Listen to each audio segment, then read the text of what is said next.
Justinus Rielino, bocah 10 tahun, adalah salah satu murid di pendidikan anak usia dini berkebutuhan khusus Karya Ilahi Momere, Nusa Tenggara Timur. Meski tak dapat berjalan layaknya anak normal pada umumnya, namun ia memiliki semangat untuk tetap bersekolah. 2 tahun belakangan, Riel kesulitan ke sekolah lantaran nenek dan kakeknya tak mampu lagi mengantarnya ke sekolah. Sang nenek menderita epilepsi sementara sang kakek kerap sakit-sakitan.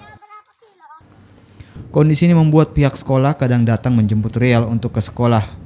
Rumah Riel berada jauh di bawah lembah, hingga pihak sekolah harus menggendongnya hingga ke depan jalan. Meski begitu, pihak sekolah tetap melayani keinginan Riel untuk belajar di sekolah. Terkadang, pihak sekolah mengunjungi Riel untuk kegiatan belajar mengajar di rumah. Riel ini anaknya sangat periang dan dia sangat senang untuk sekolah. Jadi dia ini mau sekolah berjam-jam itu dia sangat senang. Tidak seperti tadi mungkin Pak mereka lihat bagaimana dia punya komunikasi dengan guru itu seperti teman. Lalu guru juga dia kalau datang tuh kami senang sekali karena dia bisa diajak serius ketika pembelajaran, tetapi bisa juga diajak guyon ketika kita misalnya situasi-situasi lagi istirahat.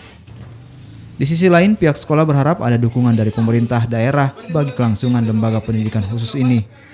Dengan dukungan pemerintah, nasib dan keinginan anak berkebutuhan khusus di Kabupaten Sika akan semakin diperhatikan.